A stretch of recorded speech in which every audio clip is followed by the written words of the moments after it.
Hello everyone, मैं doctor विजय श्रीवास्तव अपने YouTube channel में स्कम 30 पर आप सभी का स्वागत करता हूँ। Some basic concept of chemistry के इस वीडियो लेक्चर में हम आपको बताने जा रहे हैं मैटर का क्लासिफिकेशन। मैटर को कैसे क्लासिफाई करते हैं, लेकिन स्टार्ट करेंगे हम यूनिवर्स से, और यूनिवर्स में केवल दो कंटेंट्स लेकर के चलेंगे, एक मैटर और दूसरा एनर्जी। तो क्लासिफिकेशन स्टार्ट कर रहे हैं हम। तो बताया कि जो यूनिवर्स है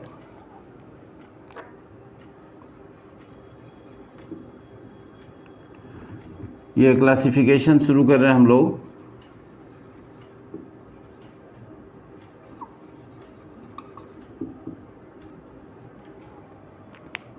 क्लासिफिकेशन में बता रहे हैं आपको कि ये जो यूनिवर्स है यानी ब्रह्मांड, यहाँ हम कंसीडर कर रहे हैं कि दो से मिलके बना है, दो चीज़ें मिलकर के यूनिवर्स को बनाती हैं।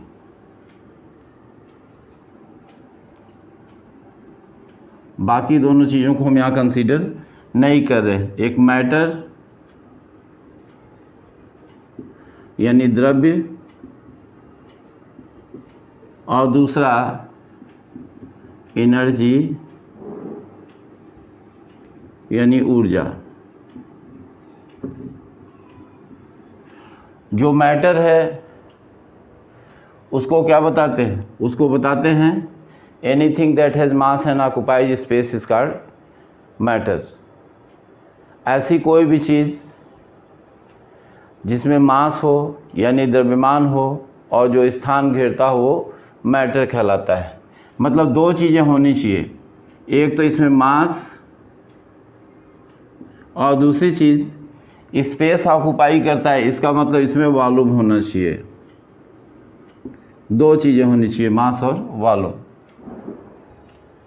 स्पेस तभी ऑक्युपाई करेगा जब उसका कोई अपना वॉल्यूम होगा। और एनर्जी या ऊर्जा क्या है? कार्य करने की क्षमता, यानी अंग्रेजी में कह सकते हैं एबिलिटी ऑफ डूइंग वर्क, कार्य करने की क्षमता। ये दो चीज़ों से मिलकर के ये यूनिवर्स बना है। अब ये जो मैटर है उसको क्लासिफाई करना है, उसका वर्गीकरण करके देखना है कि कितने तरह से इसको क्लासिफाई कर सकते हैं और क्या क्या कंटेंट्स इसमें होते हैं। तो फिर हम स्टार्ट करेंगे मैटर से।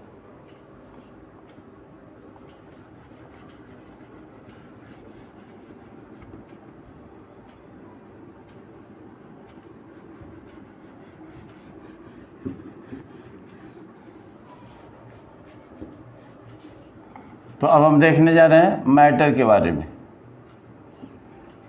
कि मैटर को कैसे क्लासिफाई करते हैं। मैटर यानी द्रव्य।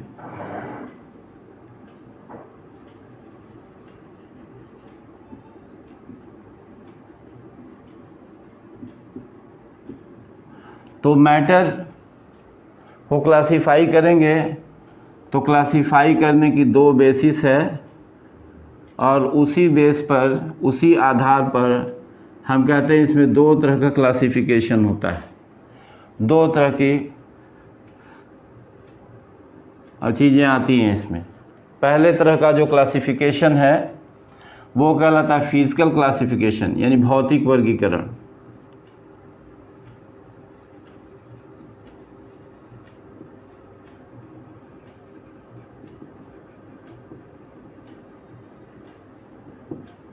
भौतिक वर्गीकरण।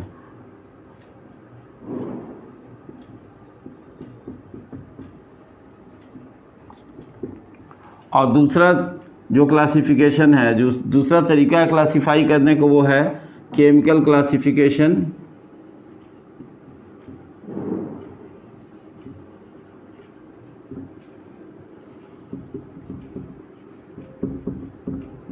इसको कह रहे हैं रासायनिक वर्गीकरण।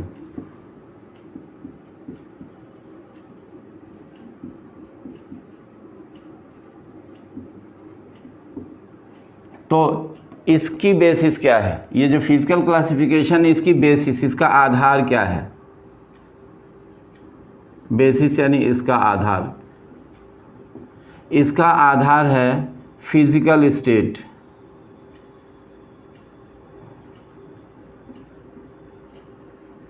फिजिकल स्टेट यानी भौतिक अवस्था। तो भौतिक अवस्था के आधार पर ये फिजिकल क्लासिफिकेशन होता है।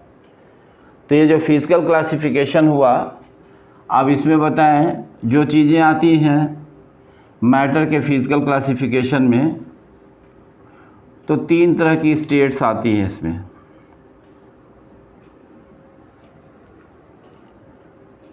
पहली सॉलिड यानी ठोस, दूसरी स्टेट जो आती है वो लिक्विड यानी द्रव, और तीसरी गैस।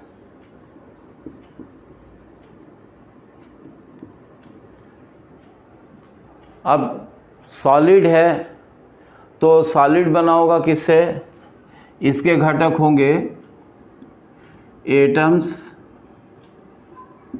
मॉलिक्यूल्स या आयंस। इनसे मिलके बना होगा, एटम से बना हो, मॉलिक्यूल से बना हो या आयन से मिलके बना होता है। अब जो लिक्विड स्टेट है ये बनी होगी मॉलिक्यूल से, अणुओं से, और ये भी बनी होगी मॉलिक्यूल से, अणुओं से। तो ये बताया। अब सॉलिड में है क्या? सॉलिड की विशेषता देखें। ये तो हमने घटक बताया क्या क्या है। सॉलिड में क्या क्या होता है? सॉलिड में जो पार्टिकल्स होते हैं उनके बीच में बहुत प्रबल आकर्षण बल कार्य करता है, अंतर आणविक बल कार्य करता है, यानी स्ट्रांग इंटरमॉलिक्यूलर फोर्सेस।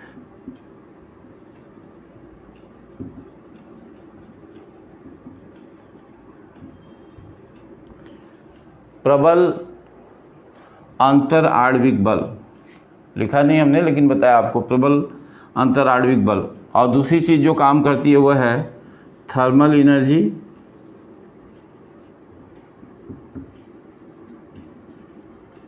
यानी कहते हैं ऊष्मीय ऊर्जा। लिख दे रहे हैं यहाँ पर ऊष्मीय ऊर्जा। ये दो चीज़ें काम करती हैं।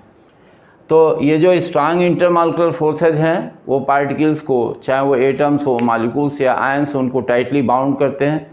थर्मल एनर्जी जो होती है उनको सेपरेट करने का काम करती है। तो इसकी वैल्यू बहुत कम होती है, जिसके कारण सॉलिड के पार्टिकल्स टाइटली बाउंड होते हैं। और जब टाइटली बाउंड होते हैं तो क्या कहते हैं इसमें हम बताते हैं कि शेप, साइज और वॉल्यूम, या सिंपली हम इसको फ़िलहाल छोड़ दें, दो ही चीज़ों की बात इसमें करते हैं कि शेप और वॉल्यूम, ये दोनों जो होता है वो डिफिनिट होता है स्ट्रांग इंटरमॉलिक्यूलर फोर्सेस के कारण। अब ये डिफिनिट हो गया।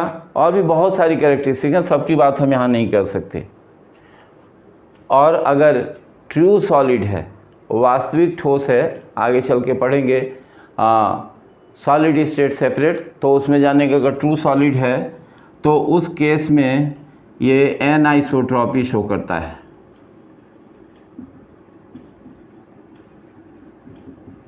एनआइसोट्रॉपी का मतलब विषम दैशिकता। ये एक महत्वपूर्ण गुण है जो यह प्रदर्शित करता है। तो हमने बताया आपको कि सॉलिड्स किन से मिलकर बने होते हैं, फोर्सेस कौन कौन से काम करते हैं, और जो प्रमुख गुण हैं वो क्या है इसमें। अब सॉलिड्स में कहते हैं कि रिजिडिटी होती है, और भी बहुत सारी चीज़ें हैं, बहुत सारी कैरेक्टरिस्टिक्स हैं, उनकी चर्चा हम यहाँ नहीं कर रहे हैं। अब बात करते हैं लिक्विड्स की। तो लिक्विड्स में सॉलिड्स के कंपैरिजन में कह सकते हैं कि इंटरमॉलिक्यूलर फोर्सेज होते हैं लेकिन वीक होते हैं। कह सकते हैं रिलेटिवली वीक इंटरमॉलिक्यूलर फोर्सेस।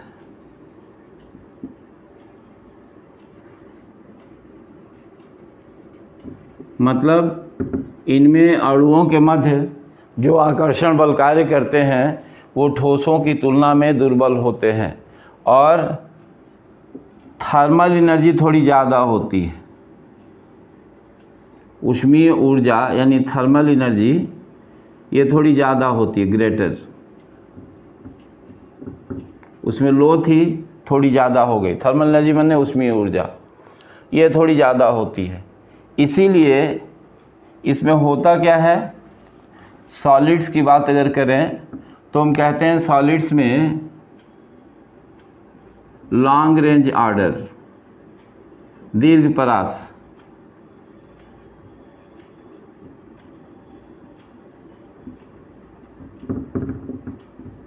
और इसमें क्या कहते हैं शॉर्ट रेंज ऑर्डर।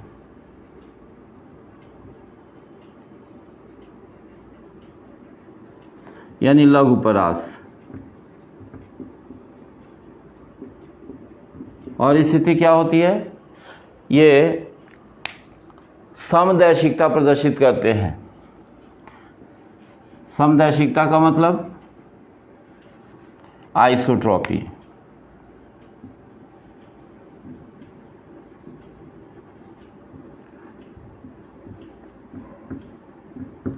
समदैशिकता। और इसमें होता क्या है, ये सारी चीज़ों के होने, और उसमें लिक्विड में बेसिकली हुआ क्या कि इसमें केवल वॉल्यूम जो होता है, आयतन कह सकते हैं ओनली, माने केवल वॉल्यूम डिफिनिट होता है, निश्चित होता है। केवल आयतन निश्चित होता है, बाकी कुछ निश्चित नहीं होता।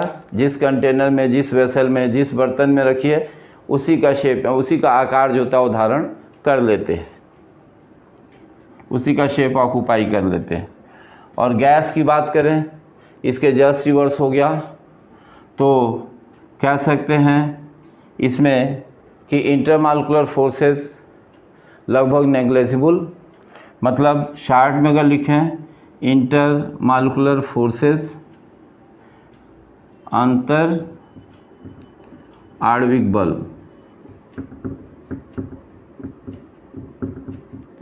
तो ये क्या हो गया, नगण्य हो गए, नेग्लिजिबल।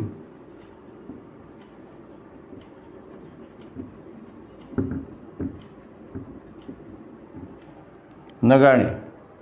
और थर्मल एनर्जी यानी ऊष्मीय ऊर्जा बहुत ज़्यादा हो गई। ऊष्मीय ऊर्जा ये हाई हो गई, उच्च हो गई। रिजल्ट क्या हुआ, ये भी आइसोट्रॉपी शो करते हैं, समदैशिकता प्रदर्शित करते हैं। रिजल्ट क्या हुआ, इन दोनों का जो कंबाइन इफेक्ट है, अंतराणविक बल की लगभग अनुपस्थिति और ऊष्मीय ऊर्जा का बहुत ज़्यादा होना। रिजल्ट क्या होता है कि जो शेप है और जो वॉल्यूम है, आकार और आयतन, ये दोनों अनिश्चित होता है, बोथ इनडेफिनिट, दोनों अनिश्चित।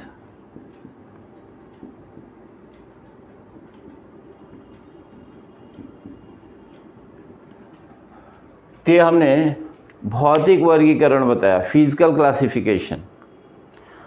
अब हम बात करेंगे इसमें केमिकल क्लासिफिकेशन की, रासायनिक वर्गीकरण की।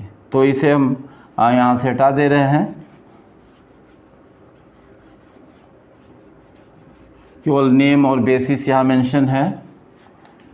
अब बात कर रहे हैं रासायनिक वर्गीकरण या केमिकल क्लासिफिकेशन की। तो इसकी बेसिस क्या है, माने इसका आधार क्या है, केमिकल कंपोजिशन।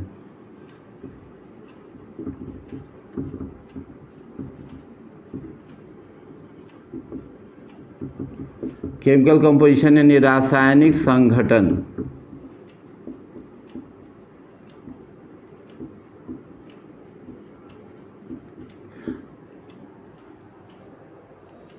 तो अब इस बेस पर अगर देखें हम मैटर को क्लासीफाई करें, तो मैटर जो होता है, ये बेसिस हमने देख लिया, सारी चीज़ों को देख लिया। अब इसको हम हटा रहे हैं, क्लासीफाई करने की स्टेज में आ रहे हैं ताकि फोकस कर सकें क्लासिफिकेशन पर। तो अब क्लासीफाई कर रहे हैं फिजिकल, ये केमिकल क्लासिफिकेशन। तो इसमें देख रहे हैं कि जो मैटर है वो दो पार्ट्स में डिवाइड होता है। एक को कहते हैं प्योर सब्सटेंसेस,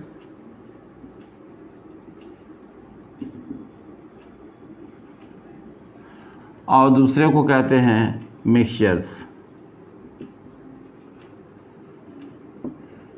जो प्योर सब्सटेंसेस हैं उन्हें हम कहते हैं शुद्ध पदार्थ, और ये मिश्रण हो गया। अब इसकी स्थिति देखिए, जो प्योर सब्सटेंसेस होते हैं वो कह सकते हैं कि केवल एक प्रकार के ही पदार्थ इसमें होते हैं, ओनली वन टाइप के या काइंड कह लेते हैं सब्सटेंस। केवल एक प्रकार का पदार्थ इसमें हुआ, only one type of substance या only one kind of substance, केवल एक प्रकार का पदार्थ। बना किससे होगा, ये बना होगा एटम से या मॉलिक्यूल से, यानी परमाणुओं से बना होगा या अणुओं से मिलकर के बना होगा, ये बताया। अब ये जो only one type of substance से बना हुआ प्योर सब्सटेंस है, इसको फिर हटाएंगे यहाँ से और क्लासिफाई करेंगे कि प्योर सब्सटेंस होता कितने तरह का है। तो आप देखिए, ये जो प्योर सब्सटेंस है वो दो पार्ट्स में डिवाइड हो गया। एक को हम कह रहे हैं एलिमेंट्स यानी तत्व, और दूसरे को कह रहे हैं कंपाउंड्स यानी यौगिक। तो जो एलिमेंट्स होते हैं इसमें क्या है कि ओनली एटम्स, ये जो एटम्स हैं केवल एक काइंड के, ध्यान रखना है, एक ही तरह के एटम्स होते हैं इसमें। या अगर मॉलिक्यूल्स हो गए तो उनकी स्थिति क्या होगी, होमोन्यूक्लियर।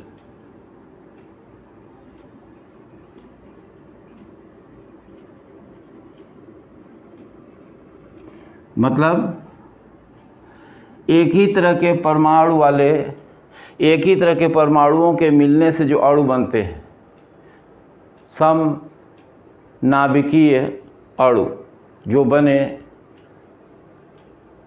वो एलिमेंट्स में पाए जाते हैं। माने एलिमेंट्स किससे बना, केवल एक तरह के एटम से, या अगर अणु उपस्थित हैं तो एक ही एलिमेंट के एटम से मिलकर के बने हैं, इसीलिए वो होमोन्यूक्लियर मॉलिक्यूल्स हो गए।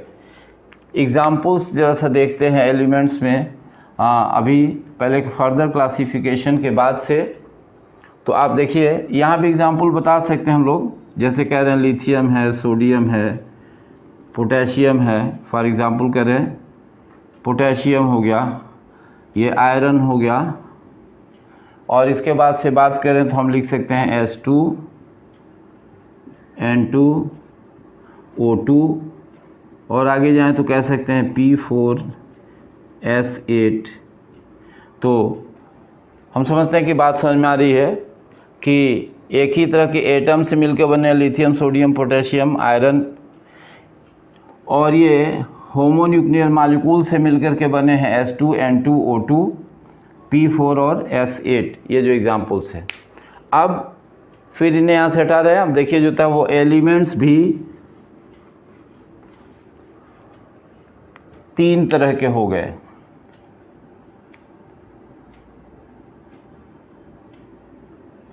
कौन कौन से हो गए? एलिमेंट्स में आ गए मेटल्स यानी धातुएं, उसके बाद से नॉन मेटल्स यानी अधातुएं, और मेटेलाइट्स यानी कह सकते हैं उपधातुएं। तो इन सब के अलग अलग एग्जाम्पल हैं और उनको डिटेल्स में हम नहीं देखना चाहते यहाँ पर। तो ये हमने आपको बता दिया कि मेटल्स हो गए, नॉन मेटल्स हो गए और मेटेलाइट्स हो गए, इनकी बात हमने किया। तो ये एलिमेंट्स का क्लासिफिकेशन हुआ। अब हम बात करते हैं कंपाउंड्स के लिए। तो ये एलिमेंट्स के सेक्शन को हम हटा दें यहाँ से ताकि चीज़ों को ठीक से देख सकें। तो जो कंपाउंड्स होते हैं वो हेट्रोन्यूक्लियर मॉलिक्यूल से बने होते हैं।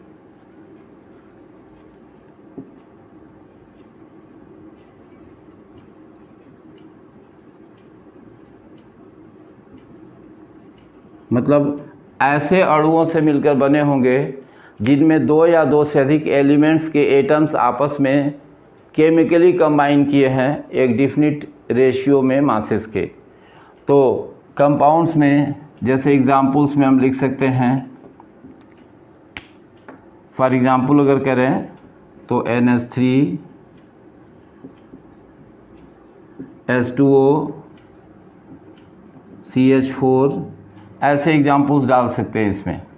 तो देख रहे हैं ये तो 2 ही का लिख रखा है, 2 से अधिक भी होते हैं, अभी उनके बारे में हम नहीं लिख रहे हैं। तो कह सकते हैं कि हेट्रोन्यूक्लियर मॉलिक्यूल से मिलकर के बने होते हैं। अब ये कंपाउंड्स भी 2 तरह के हो गए, इनऑर्गेनिक माने अकार्बनिक,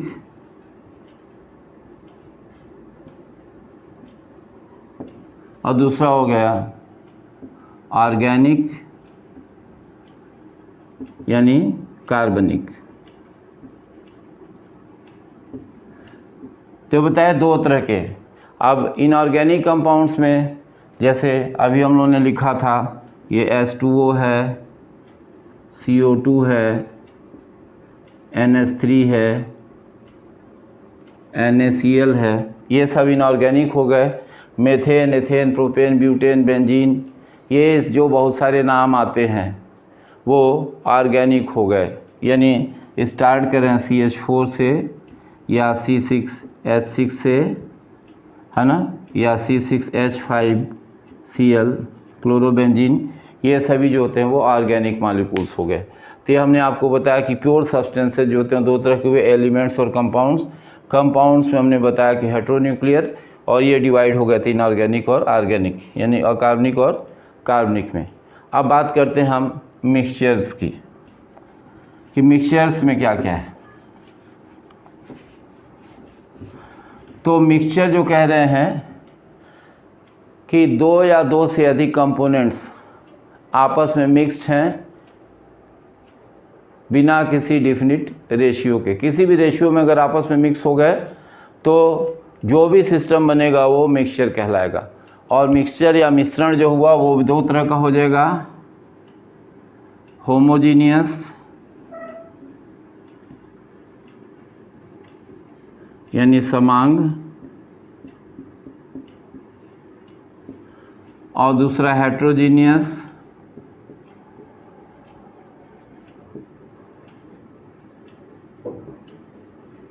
यानी विषमांग।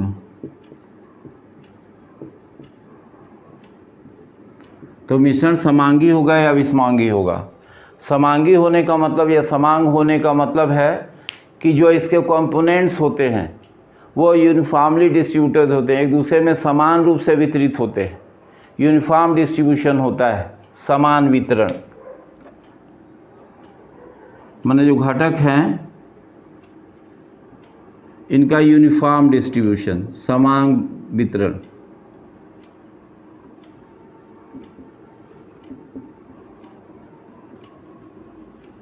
और इसमें क्या होगा कि रैंडम डिस्ट्रीब्यूशन, अनियमित वितरण होगा।